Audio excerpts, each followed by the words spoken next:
नमस्कार, मैं हूं अर्चना कौशल और आप देख रहे हैं विकासशील हरियाणा। जब हम विकास की बात करते हैं तो प्रदेश के मुख्यमंत्री मनोहर लाल की ओर से कही गई वो हर बात याद आती है जिसे लेकर मनोहर सरकार आए दिन दम भरती दिखती है कि हरियाणा ने विकास की नई रफ्तार पकड़ी है और कई मामलों में देश के दूसरे राज्यों से हरियाणा कहीं आगे है। मनोहर सरकार का यह भी दावा है कि सरकार का फोकस उन लोगों को आगे लाना है जो किन्हीं वजह से पीछे रह गए थे, उन तक सरकारी योजनाओं का लाभ नहीं पहुंच पाया था और इसे लेकर कई ऐसे कदम उठाए गए हैं जिसका अब सीधा लाभ गरीब परिवारों को मिल रहा है। संत रविदास की जयंती पर आयोजित कार्यक्रम में मुख्यमंत्री मनोहर लाल ने खुद को गरीब और पिछड़ा वर्ग हितैषी बताया।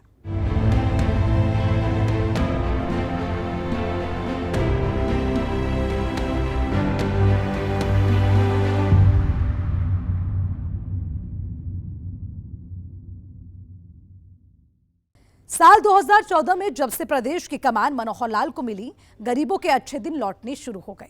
मनोहर लाल हर मंच से ये दावा करते दिखे हैं कि उनके राज में बिना किसी भेदभाव के कतार के आखिरी व्यक्ति तक लाभ पहुंचाया जा रहा है। संत रविदास की जयंती के मौके पर मुख्यमंत्री मनोहर लाल ने कहा कि संत महात्माओं को अपने जीवन में उतारना बेहद जरूरी है। केवल एक जयंती का अवसर नहीं है, बल्कि जिसको सांस्कृतिक भाषा में एक यज्ञ अनुष्ठान कहा जाता है, एक यज्ञ अनुष्ठान है।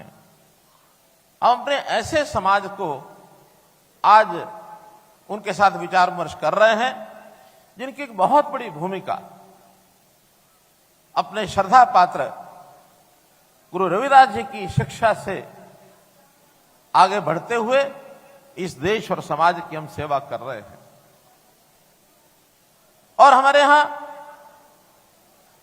जब इस प्रकार की जयंतियों का विचार हम करते हैं तो समाज के हर वर्ग के जो महापुरुष हैं उनकी जयंतियों का हम लोग मनाने का कार्यक्रम चला रखा है। जब सत्ता में 2014 में मैं आया था तो उस समय हम लोगों को यह लगता था कि जैसे जनता भी यही मानती है, सरकार आएगी तो विकास के काम करेगी, सड़कें बनवाएगी, भवन बनेंगे, स्कूल बनेंगे, अस्पताल बनेंगे। संत रविदास की जयंती पर नरवाना पहुंचे मुख्यमंत्री मनोहर लाल ने कहा, संत महात्माओं की कही बात को जीवन में अपनाना हम सभी के लिए बेहद जरूरी है। मनोहर लाल ने कहा कि हरियाणा में संत महापुरुष विचार प्रचार प्रसार योजना चलाई जा रही है। इस योजना के तहत सभी धर्मों के संतों को सम्मान देना है ताकि इससे शिक्षा लेकर जिंदगी की कुरीतियों को दूर किया जा सके।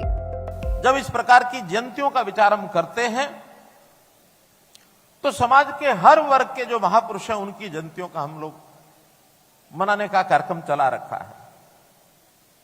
जब सत्ता में 2014 में मैं आया था तो उस समय हम लोगों को यह लगता था कि जैसे जनता भी यही मानती है, सरकार आएगी तो विकास के काम करेगी, सड़कें बनवाएगी, भवन बनेंगे, स्कूल बनेंगे, अस्पताल बनेंगे, छोटे से बड़े ऐसे जो विकास जिसको दिखने वाले ऐसे विकास, भौतिक विकास, ये अगर करेंगे तो इस समय से लगता है कि बहुत बड़ा काम हो गया है।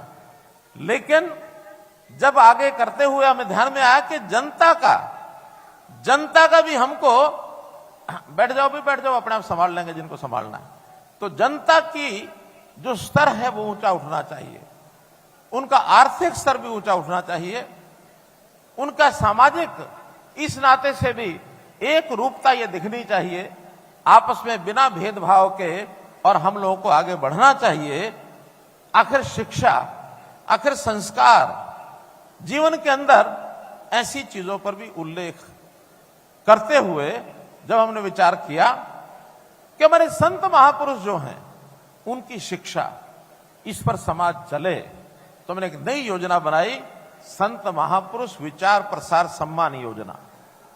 और उसके अंतर्गत जितने संत महापुरुष हैं, गुरु रविदास जी, इसी प्रकार से महर्षि वाल्मीकि जी, भक्त कबीर जी, गुरु नानक देव जी, गुरु गोविंद सिंह जी, गुरु तेग बहादुर जी, महर्षि कश्यप जी, तो कितने ही संतों के हमने जयंतियों के कार्यक्रम ये किए हैं। और इसका हेतु एकमात्र ये है कि यदि हम इनकी शिक्षाओं पर अपना चलना शुरू करते हैं तो निश्चित रूप से हमारे जीवन में सुख और शांति आएगी। हमारा जो दिन काम करते हुए जिसमें जितने प्रकार के तनाव आते हैं, हमारी जो कुरीतियां हैं, जो जीवन की बुराइयां हैं, वो सब समाप्त होती हैं।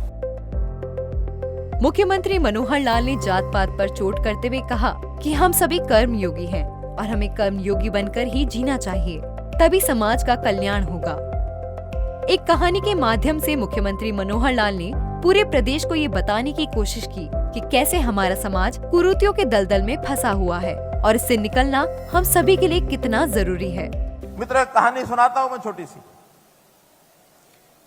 एक बार एक गाय जंगल में चरने के लिए गई थी, मालिक ने छोड़ दिया। जंगल के अंदर पहले चरते ही थे गोचरांद में।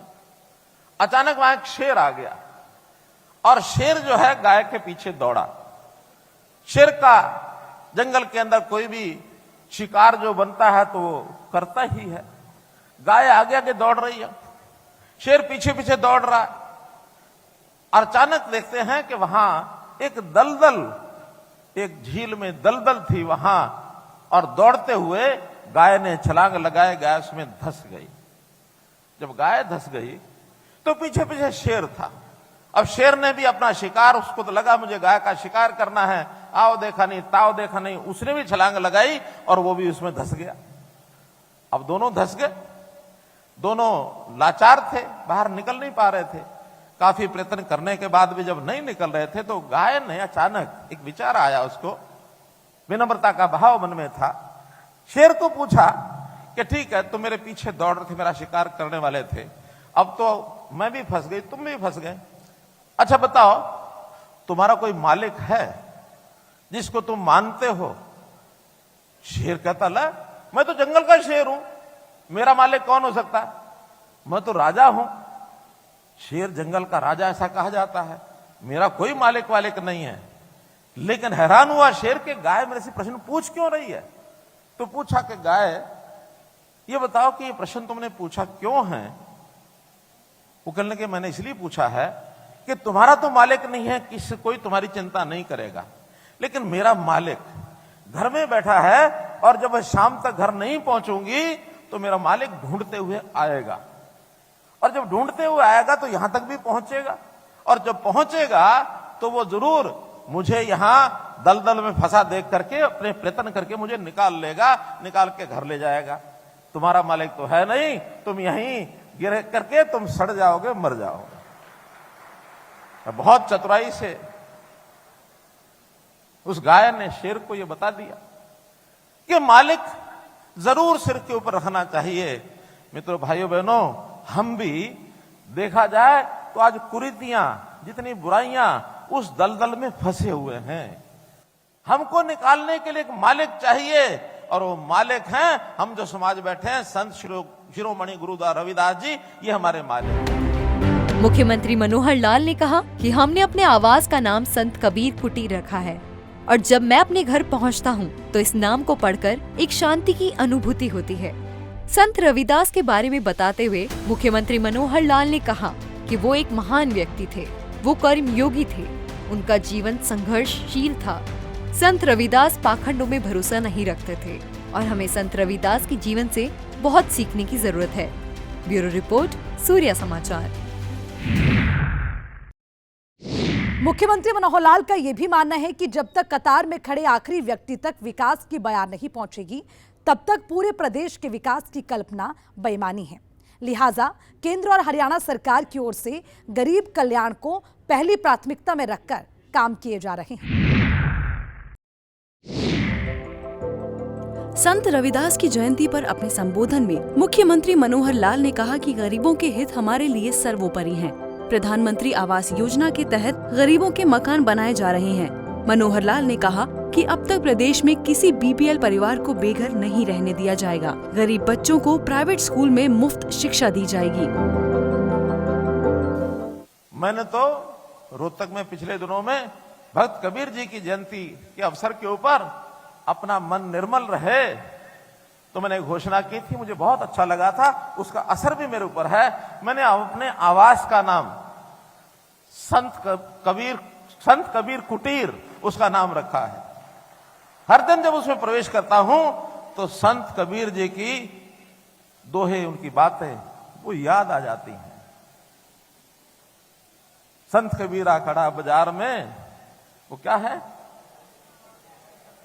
सबकी मांगे खैर, ना काहू से दोस्ती। इससे बड़ा समभाव नहीं हो सकता। हमारे लिए सब समान है, तो इस सब समानता का भाव महापुरुषों के जीवनी से, संत रविदास जी का जीवन भी ऐसा ही था। उनका जीवन संघर्षशील था, वो मेहनती थे, वो कर्मयोगी थे, वो पाखंडों में विश्वास नहीं रखते थे। गरीबों को अधिक से अधिक रोजगार सरकार की प्राथमिकता है और इस दिशा में मनोहर कदम बढ़ाए जा रहे हैं, जिसकी जानकारी देते हुए मुख्यमंत्री मनोहर लाल ने कहा कि अंत्योदय परिवार योजना की शुरुआत की गई है। चाहे वो केंद्र सरकार में प्रधानमंत्री नरेंद्र मोदी जी के नेतृत्व में सरकार चल रही है, समाज के उस वर्ग के बारे में सोचती है जो किन्हीं कारणों से पिछड़ गया है, पंक्ति में अंतिम खड़ा है। और वैसा ही हम हरियाणा सरकार के नाते करते हैं और इसको कहते हैं अंत्योदय का भाव। अंतिम का उदय करो। समाज को यदि सुखी करना है तो अंतिम को आगे बढ़ा लेंगे, जो बाद में अंत्य रहेगा उसको बढ़ाओ, जो पीछे रह जाए उसको बढ़ाओ। आगे बढ़ाने की मनस्थिति ये हमारी बनी रहे और वही समाज की मनस्थिति रहे तो ये समाज हमेशा आगे बढ़ेगा, पीछे नहीं हटेगा। बहुत सी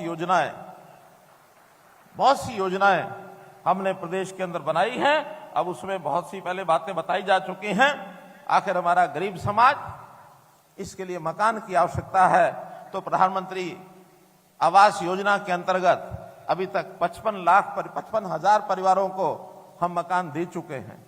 नई योजना, अभी केंद्र का बजट आया है, उसमें 66% बजट इस योजना के मद में प्रधानमंत्री जी ने बढ़ाया है। 79,000 करोड़ रुपए इसके लिए रखे हैं। हम भी नया सर्वे करा रहे हैं और इस नए सर्वे में खास करके जो गरीब है, जिसकी आय 1,80,000 रुपया वार्षिक से कम है, ऐसे सब गरीब परिवारों को मकान बनाने के लिए उनकी भरपूर सहायता करके उनके मकान बनवाए जाएंगे। किसी को बेघर नहीं रहने दिया जाएगा। भाइयों बहनों, शिक्षा की सुविधाएं बच्चों की, सरकार की सारी शिक्षा निःशुल्क है, कोई उसमें पैसा लगता नहीं है। लेकिन बहुत बच्चे प्राइवेट स्कूलों में भी पढ़ते हैं। आसपास प्राइवेट स्कूलों के अंदर सरकारी व्यवस्था ठीक ना होने के कारण से वो चाहते हैं हमारे बच्चे प्राइवेट स्कूलों में पढ़ें।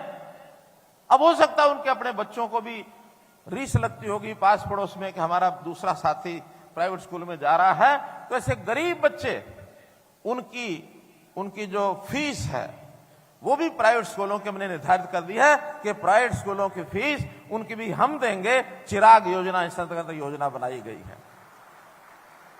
उसको तय कर दिया है। बच्चों को अवसर मिले, पूरा मिले। हम ये भी कोशिश कर रहे हैं कि हमारी सरकारी स्कूलों की व्यवस्था बढ़िया बने ताकि प्राइवेट स्कूल के बच्चे भी सरकारी स्कूलों में आए, उसकी संख्या बढ़े। ये भी हम काम कर रहे हैं। गरीब कल्याण के हित में नए राशन कार्ड, स्वास्थ्य बीमा योजना, अंत्योदय आहार योजना की शुरुआत की गई है, जिसका लाखों परिवारों को लाभ मिल रहा है। एक आंकड़ा बताते हुए मुख्यमंत्री मनोहर लाल ने कहा कि 12 लाख परिवारों के नए राशन कार्ड बने हैं। मनोहर लाल ने कहा कि केंद्र की योजना से पूरे प्रदेश में कोई भी गरीब परिवार भूखे पेट नहीं सोएगा। साथ ही मुख्यमंत्री विवाह शगुन योजना की रकम बढ़ाकर 71,000 रुपए कर दी गई है। इस मौके पर मुख्यमंत्री मनोहर लाल ने विपक्ष पर भी जुबानी हमला किया। उन्होंने कहा कि परिवार पहचान पत्र से गरीबों का कल्याण हो रहा है, लेकिन विपक्षी पार्टियों को ये ठीक नहीं लग रहा है। भ्रष्टाचार पर चोट करते हुए मुख्यमंत्री मनोहर लाल ने कहा कि भ्रष्टाचार का काल मनोहर लाल। ब्यूरो रिपोर्ट, सूर्या समाचार। आपको बता दें कि इस बार का बजट भी गरीब कल्याण को ध्यान में रखकर तैयार किया गया है। सीएम मनोहर लाल का साफ मानना है कि संत महात्माओं का जीवन हमें बहुत कुछ सिखाता है और हम सभी को आधुनिकता के साथ साथ संत की जिंदगी को भी अपने जीवन में उतारने की जरूरत है। हमारे साथ फिलहाल के लिए इतना ही। मुझे दीजिए इजाजत। नमस्कार।